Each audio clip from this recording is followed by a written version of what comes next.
It's fascinating how we live in a time of performative politics. This is a phrase my friend Chris Bray invented. Performative politics. The performance is the thing. It's more important to act like you're doing the thing than to actually do the thing. And that enables us to see, for instance, as Bray just pointed out in a piece I was reading this morning, that as the federal government's budget explodes, its capabilities shrink. So you have FEMA acting like they're still the Federal Emergency Management Agency, even as their capabilities are shrinking. Disgraced Homeland Security Secretary Alejandro Mayorkas just said, we're out of money. FEMA ain't got no cash. But we are paying for the retirement of Ukrainian bureaucrats. We have money for that. We have money to hand $2,200 a month to illegal immigrants coming into our country, and often $10,000 just to come here. We have money to relocate them, to fly them from states like California, where there are enough illegal immigrants, that's already a one-party state, into the state of Texas, that they're desperately trying to flip using every means possible. So they're acting like they're doing the thing, and there is some relief, praise God, getting to the flood victims, but not as much as there should be. All of this is into an even more grand narrative. The great, great swindle of DEI as equity. Man, this is brilliant. Satan is clever and scheming. This is so brilliant. Here we are, all of us, I should say 99% of us, in conservative Christian media saying DEI it's part of the color revolution, the culture revolution. True. But man, it's also great for business. I was curious why so many businesses folded and gave into this. I mean, it's so obviously upside down in America, but I think the answer is pretty clear. And it goes to that old phrase of follow the money, because the love of money is the root of many kinds of evil, as it says in the Bible. We all need money, particularly if you ever want to retire, you're going to need some cash. So let me ask this question. How do you define a successful retirement? What does that mean to you? To my friend Zach Abraham, Chief Investment Officer at Bulwark Capital Management, it means knowing exactly how much money you're going to have every month for the rest of your life in retirement. Now, with the current events we're witnessing, wars and rumors of wars, as it says in the Bible, we see a removal of rules from corporate America, insider trading, once again, not just legal in Congress, but laughed about. Your retirement account was not created for a time like this, or times such as these, as it says in the book of Esther. It was created for a time where there were rules and not big risks like this, so times have changed. Here's something you can do to make sure that you're still on track for retirement. Take Zach up on his free offer. He'll get on a video call with you, a phone call with you and your spouse, or just you, and he'll look at all your investments, and he will tell you if it's set up for risk management and if it's being actively managed, which can actually reduce risk and volatility. He'll do that and then tell you, are you set up for retirement or do you need help? He just told my friend's father he's all set, doesn't need their help. All this is free, no obligation. Just go to knowyourriskradio.com. That's KNOW, knowyourriskradio.com, or call them at 866-779-RISK. Investment advisory services offered through Trek Financial LLC, an SEC-registered investment advisor. The opinions expressed in this program are for general informational purposes only and are not intended to provide specific advice or recommendations for any individual or on any specific security. Any references to performance of securities are thought to be materially accurate, and actual performance may differ. Investments involve risk and are not guaranteed. Past performance doesn't guarantee future results. Trek 24308. It's as old as the magician's tricks of old. Never look at their hand with the rabbit in it. What's the other hand doing? The other hand in DEI was saying to companies, listen, trust the plan.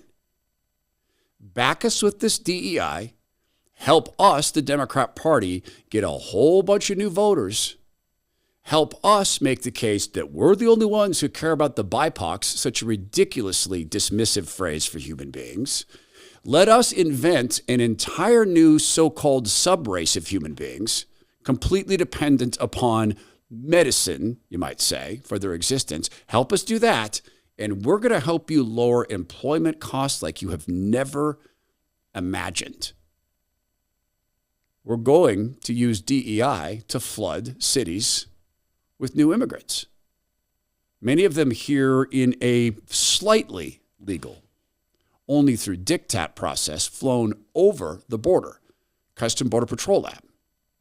We're going to let them do that. This is what they're saying to the employers. And we're going to take key cities like this, and we're going to give you employees that cost you 60% of what Americans would get, and you're not going to have to move your factories. You can do that here. We'll bring Haiti here, 5% of Haiti's population here. So when you see Kamala Harris speaking about storm relief and speaking about how FEMA would work on an equitable basis, keep in mind what the Uber goal is. It is our lowest income communities and our communities of color that are most impacted by these extreme conditions and impacted by issues that are not of their own making. And so women. Absolutely. And so we have to address this in a way that is about giving resources based on equity, understanding that we fight for equality, but we also need to fight for equity, understanding not everyone starts out at the same place. And if we want people to be in an equal place, sometimes we have to take into account those disparities and do that work. You're talking here about people who have been flooded out of their homes and people who have seen their loved ones drowned. There were people who watched their loved ones on rooftops. They weren't rescued. FEMA was busy doing some other things we'll talk about, and they had to watch them float away and drown. I'm sure they're comforted, though, that any same-sex attracted person in North Carolina, South Carolina, states so hit by this, that they got help first. That's not just cold. Well, it's ungodly to take one human being above another and say, we'll rescue you first because equity. But when you are working with a grand narrative, all the pieces have to fit together.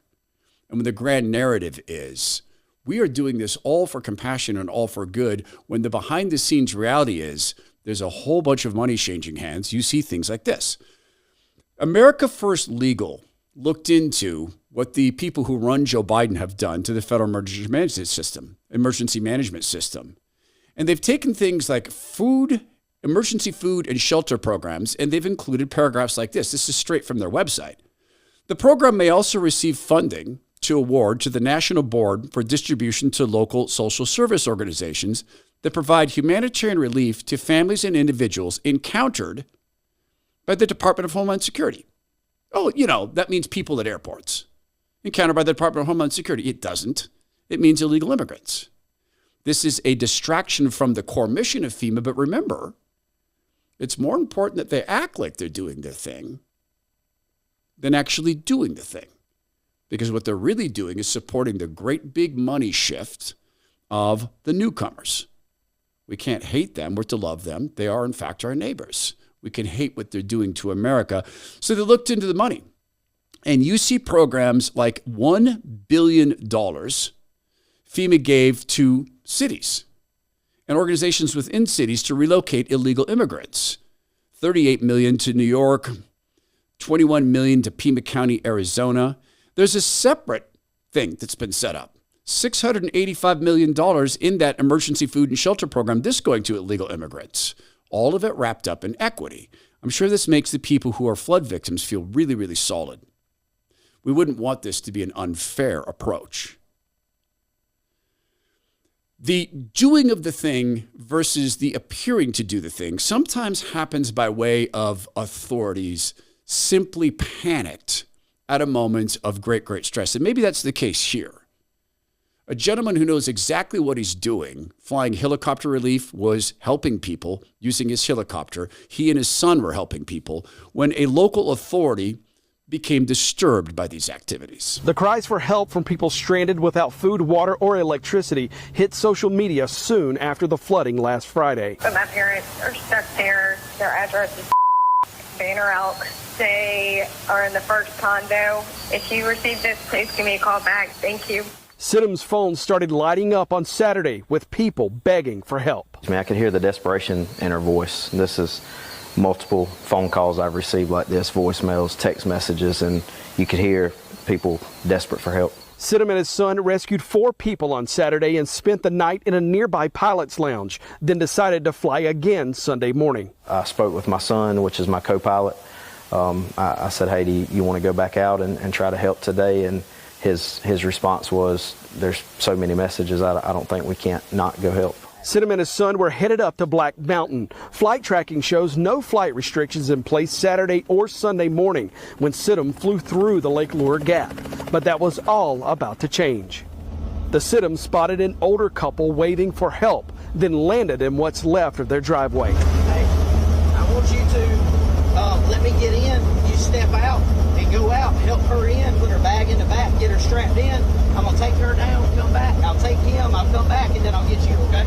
I originally left my son, co-pilot, on the side of the mountain. It was kind of unstable, so I didn't want to put more weight in the helicopter to lift back off. So I left my son with the other victim, and I was just going to take one person down at the time. And you could hear me in the video talking through with the victims and with my son what we're going to do. 3 minutes away, Sidham spotted a group of rescuers just down the river. He landed and found someone in charge. Told him my background experience, law enforcement, firefighting, pilot. He immediately started helping with coordination. He gave me radio frequencies to coordinate with them on, set up a landing area for me to come back with the other victim.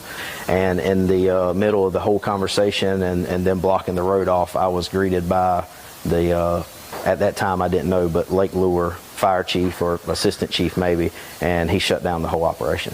So at that point I felt like the conversation wasn't going any further, and again he asked me to leave, and I said, hey, I have no problem getting out of your area. If that's what you want us to do, we'll leave, no issue.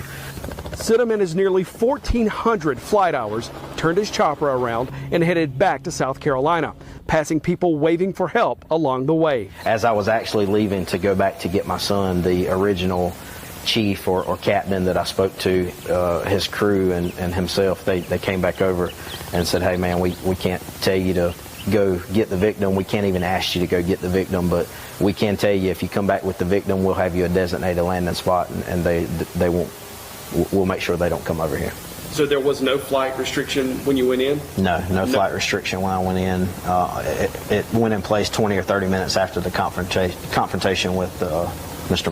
You feel like that was coincidental, or do you think that was because of what happened? I don't think it can be coincidental when there has not been one in place the day before doing rescue operations, the night of, the morning of, that took place after our altercation.